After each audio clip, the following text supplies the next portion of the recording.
You're watching Las Vegas 1, your 24-hour news source. You're watching Las Vegas 1, news and information 24/7. This week on In Business Las Vegas, traffic at McCarran Airport is predicted to plunge in the next 5 years. We'll tell you why. Plus, the stormy relationship between a major casino company and the industry's trade group sours again. And will your employees get a chance to cast their ballots on Election Day? What's your obligation as an employer? We'll tell you about that in Business Las Vegas. Next. Now from Las Vegas 1, an inside look at Nevada's movers and shakers. This is In Business Las Vegas. Welcome to this edition of In Business Las Vegas, your source for the top business news of the week. From the resources of the Las Vegas Sun, Channel 8 Eyewitness News, and In Business Las Vegas. Right now, let's take a look at our top story. Southwest Airlines hedged its bet on the high cost of fuel and came out the loser. The airline posted its first loss in 17 years after the program it used to cut fuel costs backfired. That's because the current price of fuel is below the cost it locked into. Southwest posted a loss of $120 million after writing down the value of its fuel hedging program. Southwest, which locked in lower fuel costs months ago, was one of a few airlines to show profit as prices climbed. But Southwest says the plan saved the airline $1.3 billion this year, even with the recent drop in fuel prices. Our print publication reports McCarran Airport's traffic is expected to fall by 15% in the next 5 years. An industry consultant, the Colorado-based Boyd Group International, predicts visitation will drop to 2004 levels through 2014. If that prediction is correct, McCarran would fall from the nation's 6th busiest airport to 7th, trailing Atlanta, Chicago O'Hare, Dallas-Fort Worth, Denver, and Los Angeles, with Detroit slipping into McCarran's previous spot. The forecast is based on airline capacity cuts expected for the market and the reluctance of some carriers to compete with McCarran's busiest operator, Southwest. In business aviation, reporter Rick Vallada sat down with Southwest CEO Gary Kelly. Rick's interview appears in this week's In Business Las Vegas. Rick Vallada joins us this afternoon. Welcome. Great to have you on our program. Thanks, as always. Before I get to Gary Kelly, let's talk about this Boyd forecast out of Colorado. How's it being greeted by the people who run McCarran? I mean, do they think that we're going to see as significant a drop as Boyd thinks we will? Well, McCarran doesn't believe that there will be as steep a drop as what the Boyd projections are saying. They say that, yeah, we do expect to have a drop in traffic, but we have a number, and they won't tell me what that number is. We have a number that we're thinking is going to be a little bit more accurate, so it's not the 15% that the Boyd Group is talking about. I know one of the things that the county had said was, look at history. When we had the new resorts opening, Mirage in '89, you know, Treasure Island and Luxor in the early '90s, we saw a real bump up in terms of airline traffic. Does Boyd think that history will repeat itself like it did back then? They feel like the airline industry is in a whole new dynamic now, and that it's very possible that history would not repeat itself. Now, I think that a lot of people here in Las Vegas might dispute that, and certainly those who are watching what's going on at the airport have some different opinions about that. But they feel that maybe this is not going to pan out the way it did back in the 90s. You know, I was reading your story on it in this week's edition. Boyd said that having Southwest as the dominant carrier is really a double-edged sword for Las Vegas. What does he see as the downside of having Southwest here? Well, the downside of having Southwest is that everybody else has to compete with them. They are kind of a market leader in terms of number of flights and in terms of how they set the fares. So because the airlines compete in the same way by trying to match fares, nobody really wants to go up against this giant, this airline that really has it going on, and that is one of the reasons why capacity is dropping at McCarran so rapidly. Right, they don't want to add flights in order to go up against Southwest. With other airlines cutting capacity, I mean, does Southwest see this as an opportunity right now to add flights, or is it going to be holding back? They're kind of hedging their bets right now because they want to look at what the traffic count does look like. Right now, they do have a capacity decrease on their schedule for January, but they've also indicated that a lot of that would probably come back by May. I think a lot of that is still kind of, pardon the pun, up in the air because they just don't know exactly what's going to happen in terms of capacity and demand here in Las Vegas. You know, we talked about this fuel hedge, which has been really a Southwest savior, but it got bit in the butt this time because the price of fuel actually dropped below the hedge. Does Southwest see this as kind of a temporary blip, or could this be a real long-term problem for Southwest? Well, you know, speaking of double-edged swords, this is one of those cases where the fuel hedge obviously worked against them, but they are looking at this as something that's kind of a little bit of an anomaly, because they are hedged in the years ahead. I believe they said in their earnings call that they're hedged by about 75% of their fuel bill next year. So they're still betting. One of the things that they did put in place, though, is to have a floor to the ceiling. So if it drops to a certain level, then they would still be able to pay the market price. You know, getting back talking about capacity, the Boyd Group estimate and all that type of thing.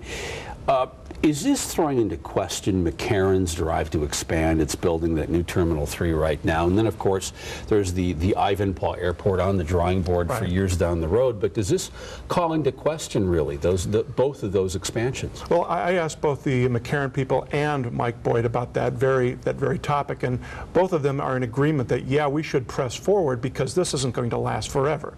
Maybe set the timetables back a few years, but still go forward with what the plans are for not only for the Terminal 3, which is under construction, that's going to happen, but also Ivanpah Airport south of Las Vegas as well. All right, very interesting articles both in this week's edition of In Business. Rick Vallata, thank you for joining us. Thanks for having me, Jeff.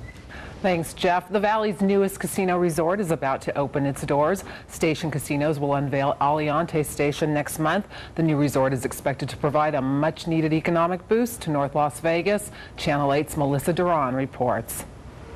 The new neighbor in town is no mom and pop shop. From its casino floor and restaurants to the hotel rooms, Aliante Station equals big business. 2 slices of cheese. And for small business owner Steve Kobos, Aliante Station is just what his pizza business needs. There's just a lot of stuff that spurs off and a lot of good energy, and it's just a good environment all the way around. Kobos and his partner opened Rocco's New York Pizza in Aliante nearly 2 years ago after hearing a casino would be built just down the street.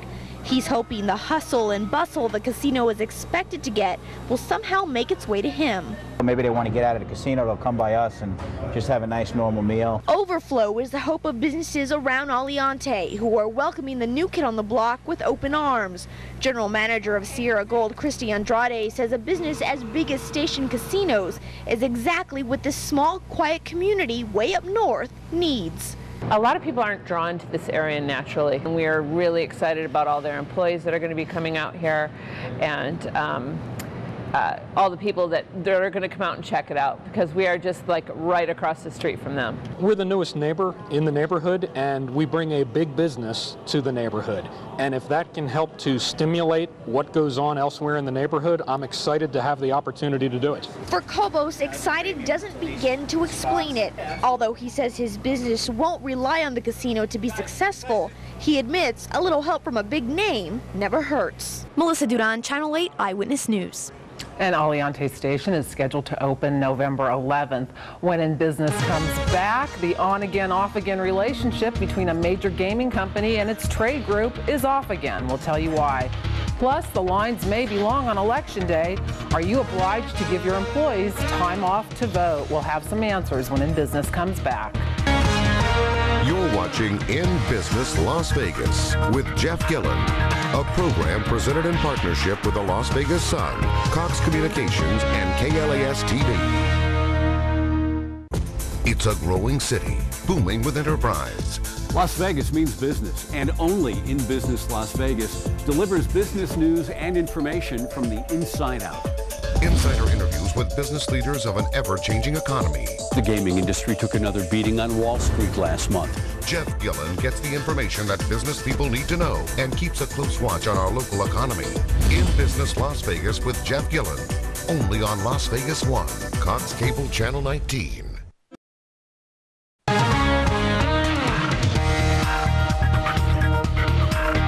Welcome back. You're watching In Business. Home sales in the Valley are on pace to beat last year's total. Home Builders Research reports through September, home sales are up 6.3% from the same time in 2007. But home prices are still down. The median sale price of an existing home fell 5.5% from August to $189,000. That's a drop of 28% from last year.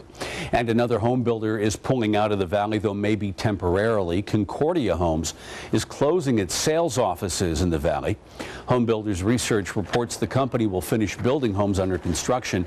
Concordia says, quote, the main factors that led to this decision was the rapid decline in real estate values. Our main office remains open and is still managing customer service operations as normal. Our intention is to reopen our sales centers when market conditions improve. And the parent company of Nevada State Bank saw profits plunge in the third quarter.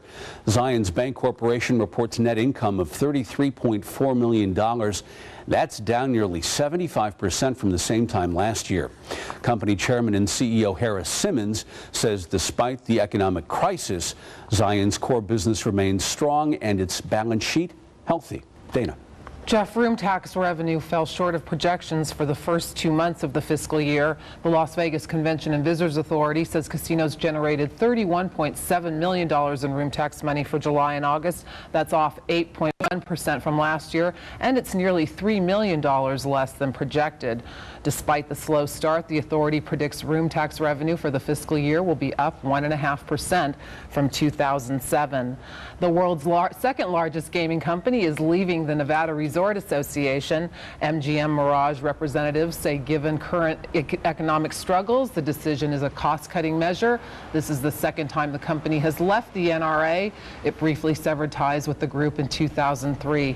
MGM's departure takes effect January 1st. And joining me now to talk about that, MGM spokesman Alan Feldman. Thank you so much for being here. My pleasure. Okay, as I mentioned, this happened back in 2003 after the legislature failed to pass that broad-based business tax package. And you say now that this is not a matter of politics, that this is not about taxes. Tell me what is this about? Well, even just sitting here and listening to the last couple of minutes of your broadcast, we're seeing what's going on in the economy. We're seeing downturns everywhere. You just spoke about room tax revenues coming into the state, falling short of where they should have been. That's because we're not selling as many rooms, and we're not getting anywhere near the price that we did. Our business has taken a very severe hit, and so has business across the valley in almost every sector. We've been spending a lot of time over the last several months trying to get a fix on what our budgets ought to be in 2009, and that means cutting expenses everywhere we can. We had an absolutely clear philosophical disagreement with the NRA a couple of years ago, but that was when the NRA took a position.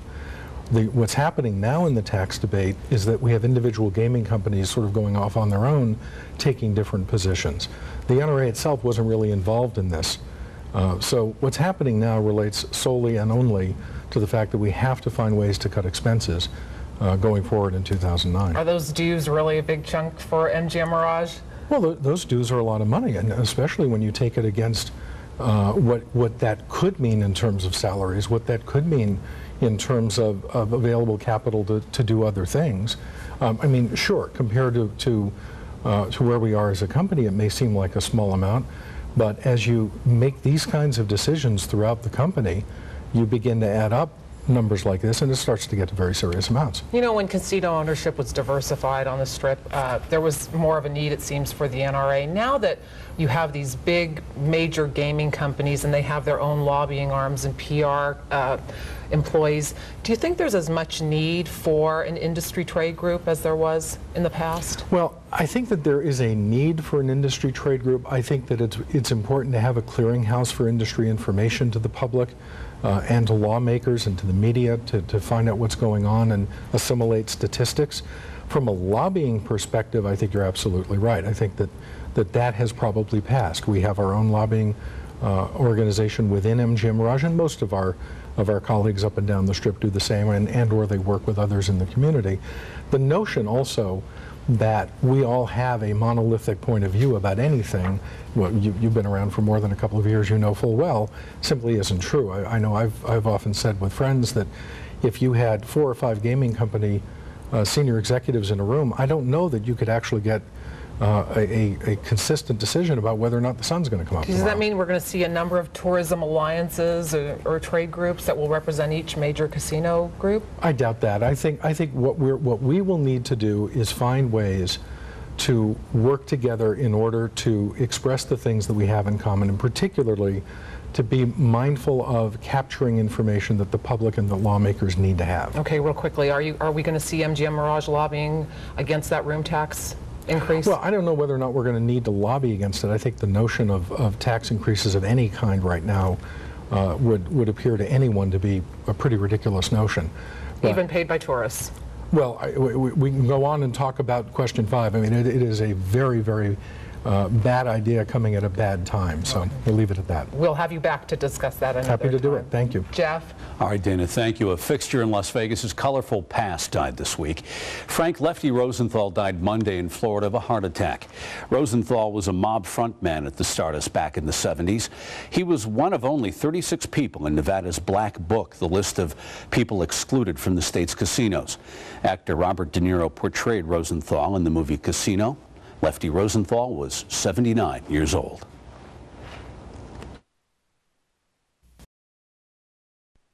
Welcome back. The FBI is looking into allegations of political corruption involving some of the biggest names in Nevada politics. The investigation has been underway since late July into political machinations involving a prominent law firm, a top political consultant, and the Nevada Supreme Court. The I-Team's George Knapp has the details. They certainly should. Gary Gray is a highly successful political consultant who's managed some 200 campaigns over the last 20 years, including the campaigns of his wife, current Clark County Commissioner Chris June Kiliani, her fellow Commissioner Tom Collins, and many other elected officials. Earlier this year, Gray was chosen to run the campaign of Supreme Court candidate Chris Pickering, her first run for office. Law enforcement sources say that in late July, Gray presented Pickering with an unusual proposal. He allegedly told her that a sum of up to $200,000 was going to be plowed into her race. The money would either be used for Pickering or against her. If Pickering didn't want the money to go to someone else, she'd have to sign an agreement that if elected to the Nevada Supreme Court, she would recuse herself from any eminent domain cases which might come before the court involving the law firm of prominent attorney Laura Fitzsimmons. Pickering was aghast at the proposal. Sources close to the story told us she could not believe her own campaign manager would ask such a thing. Gray reportedly informed Pickering that other Supreme Court justices had already signed similar letters. When asked for an example, Gray invoked the name of veteran justice and former Lieutenant Governor Bob Rose. According to investigators, Gray retrieved a copy of the letter signed by Rose from Gray's longtime friend, businessman Joe LaMarca, who reportedly had been holding it. Gray presented it to Pickering 3 days later. By that time, Pickering had contacted the FBI. In late July, lawmen served a search warrant on Gray's home office. The only item seized from the office was a copy of the letter signed by Rose. Around the same time, Pickering dropped Gray's company from her campaign. Since that time, investigators have been piecing together possible connections between these and other players. Campaign records show Laura Fitzsimmons, who has won an estimated $65 million in eminent domain judgments, is one of the largest donors to Supreme Court candidates in the state. So is Joe LaMarca. Fitzsimmons and LaMarca are also business partners, according to county records. Just last week, Fitzsimmons was listed as a host for a campaign event benefiting Deborah Schumacher, Chris Pickering's opponent in the general election. Fitzsimmons is also the lawyer who helped County Commission candidate Steve Sisolak win a $6.5 million eminent domain judgment from Clark County regarding land he owned near the airport, and is one of the largest campaign contributors for Sisolak. Sisolak's campaign manager is Gary Gray.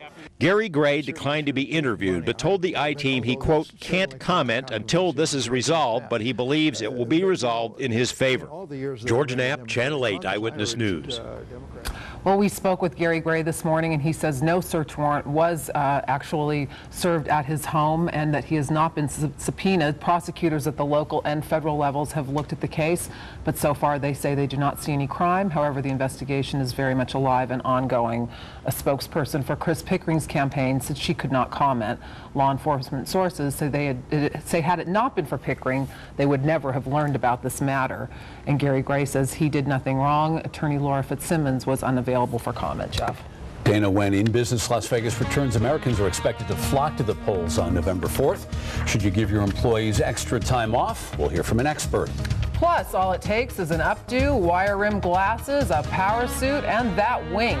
We'll tell you about an upcoming celebrity look-alike contest with a decided lean to the right. Don't go away. And welcome back. With the election around the corner, your employees may need time off to vote. Are you required to provide time off so that your workers can exercise their rights as citizens? With some answers, I'm joined today by attorney Aaron Ford of Snell and Wilmer. Welcome. Thanks for coming on our program. Good to have you back. Thank you. So what's the deal? I mean, are you as an employer, are you legally obligated to give your workers time off to go vote?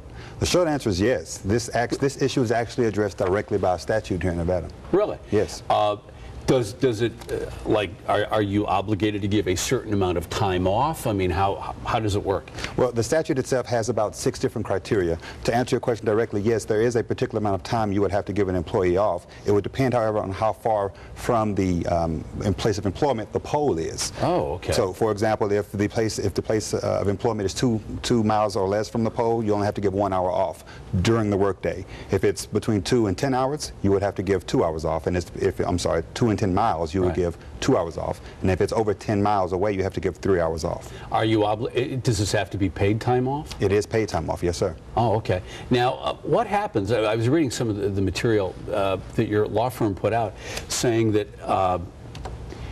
think twice about disciplining an employee who may be fudging, like taking a little bit more time than they should be. Right. Why is that? Well, there are a couple of reasons specifically for this election season. I mean, I understand we're expecting a record turnout, for example. Right. And this statute was passed back in the 1960s, not necessarily contemplating millions of folks going out to vote. So I'd imagine that a 1 hour time frame for even a 2 mile away poll might not be sufficient. Right. The important thing to remember, though, is that you do have to be able to give these individuals time off during the workday. And one of the key components to that, though, is that the employer actually gets to set the time frame during the workday that occurs. I see. So, for example, if you wanted to say between 10 and 1, I'm going to allow anyone who has to go to 1, 2, or 3 hours away. If you receive that particular break, that's when you can go do your voting.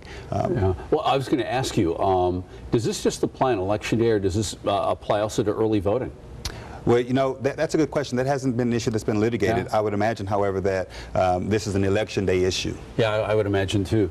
Final question: do you get companies who are sued under this? I mean, have you had companies? Interestingly, the answer is no to that. There's, to our knowledge, there's no litigation in Nevada on this particular issue. There has been litigation in other states that have comparable statutes, and it should be noted that judges are loath to side for the employer in that instance when you weigh against when you weigh the timing of the elections being once every so many years. Very interesting, Mr. Ford. We're out of time. Thank you for joining us. Appreciate it. Dana. Thanks, Jeff. Well, if you can pull off an updo, bangs, and that signature wink, you too can cash in on the popularity of Republican vice presidential nominee Sarah Palin. Club Paradise is summoning all Sarah Palin lookalikes for a contest on Thursday, October 23rd. Contestants will be judged in both swimsuit and debate competitions. The contest is open to both women and men. Club Paradise's general manager says this promotion was a no-brainer, and the winner will receive a trip for 2 to Washington, D.C. And coming up next week right here on In Business Las Vegas, John McCain and Barack Obama are the odds-on favorites to scare trick-or-treaters this election year. We'll check in with some local costume shops to see if we can discern the big winner from the tail of the sales tape. And read about many of the stories from today's program and much more by going to our print publication. To do that, go to inbusinesslasvegas.com, or you can call toll-free 1-800-254-2610. You can also watch today's program by clicking on the business link on thelasvegassun.com. And now you can download the program straight to your iPod by subscribing to the free In Business Las Vegas podcast on iTunes. I hear that's a big hit, Jeff. Huge hit. That's our program for this week. I'm Jeff Gillan here each week on In Business, and each night on News 1 at 9, we're big with the kids. And I'm Dana Gentry here each week on In Business. Thanks so much for watching.